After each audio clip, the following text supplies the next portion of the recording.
Morlvera. The Olympic Toy Emporium occupied a conspicuous frontage in an important West End street. It was happily named Toy Emporium because one would never have dreamed of according it the familiar and yet pulse-quickening name of Toy Shop. There was an air of cold splendour and elaborate failure about the wares that were set out in its ample windows. They were the sort of toys that a tired shop assistant displays and explains at Christmas time to exclamatory parents and bored, silent children.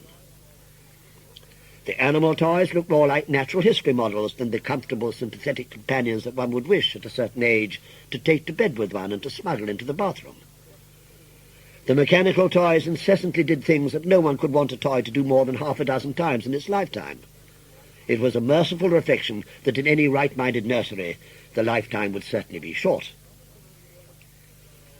Prominent among the elegantly dressed dolls that filled an entire section of the window frontage was a large hobble-skirted lady in a confection of peach-coloured velvet elaborately set off with leopard skin accessories, if one may use such a conveniently comprehensive word in describing an intricate feminine toilette. She lacked nothing that is to be found in a carefully detailed fashion plate. In fact, she might be said to have something more than the average fashion plate female possesses. In place of a vacant, expressionless stare, she had character in her face. It must be admitted that it was bad character, cold, hostile, inquisitorial, with a sinister lowering of one eyebrow and a merciless hardness about the corners of the mouth. One might have imagined histories about her by the hour, histories in which unworthy ambition, the desire for money, an entire absence of all decent feeling would play a conspicuous part. As a matter of fact, she was not without her judges and biographers even in this shop-window stage of her career. Emmeline, aged 10, and Bert, aged 7, had halted on the way from their obscure back street to the minnow-stocked water of St. James's Park, and were critically examining the hobble-skirted doll and dissecting her character in no very tolerant spirit. There is probably a latent enmity between the necessarily underclad and the unnecessarily overdressed, but a little kindness and good fellowship on the part of the latter will often change the sentiment to admiring devotion. If the lady in peach-coloured velvet and leopard skin had worn a pleasant expression in addition to her other elaborate furnishings, Emmeline at least might have respected and even loved her. As it was, she gave her a horrible reputation, based chiefly on a second-hand knowledge of gilded depravity, derived from the conversation of those who were skilled in the art of novelette reading. Bert filled in a few damaging details from his own limited imagination. "She's a bad lot, that one is," declared Emmeline after a long, unfriendly stare. "Her husband hates her." "He knocks her about," said Bert with enthusiasm. "No, he don't, 'cause he's dead. She poisoned him slow and gradual, so that nobody didn't know. Now she wants to marry a lord with heaps and heaps of money. He's got a wife already, but she's going to poison her too." "She's a bad lot," said Bert with growing hostility. "Her mother hates her, and she's afraid of her too, 'cause she's got a sarcastic tongue. She's always talking sarcasm, she is. She's greedy too. If there's fish going, she eats her own share and her little girl's as well, though the little girl is delicate." "She had a little boy once," said Bert, "but she pushed him into the water when nobody wasn't looking." "No, she didn't. She sent him away to be kept by poor people, so her husband wouldn't know where he was. They ill-treat him something cruel." "What's her name?" asked Bert, thinking that it was time that so interesting a personality should be labelled.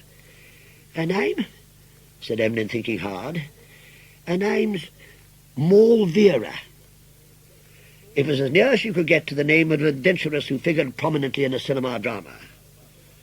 There was silence for a moment while the possibilities of the name were turned over in the children's minds. "Those clothes she's got on ain't paid for, and never won't be," said Emmeline.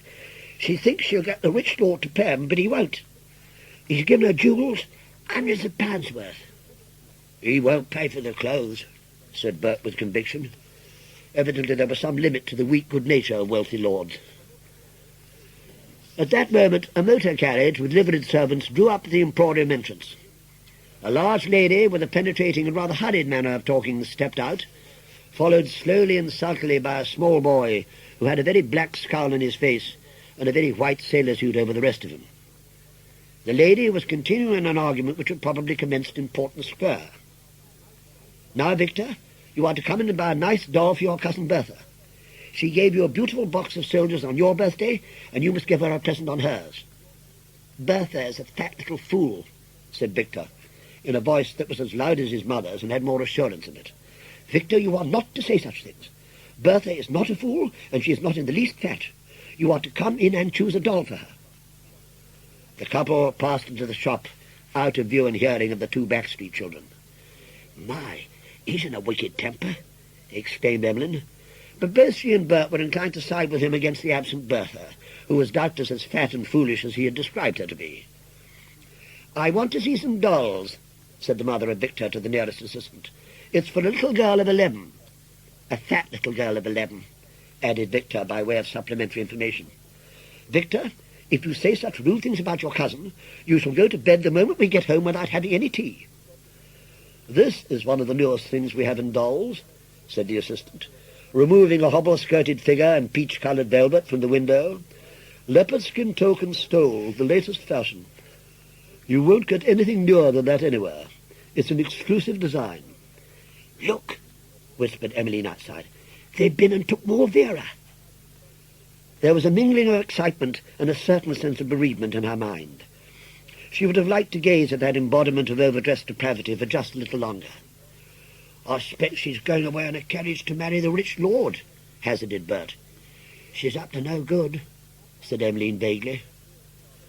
Inside the shop, the purchase of the doll had been decided on. "It's a beautiful doll, and Bertha will be delighted with it," asserted the mother of Victor loudly. "Oh, very well," said Victor sulkily. "You needn't have it stuck in a box and wait an hour while it's been done up into a parcel. I'll take it as it is, and we can go round to Manchester Square and give it to Bertha and get the thing done with.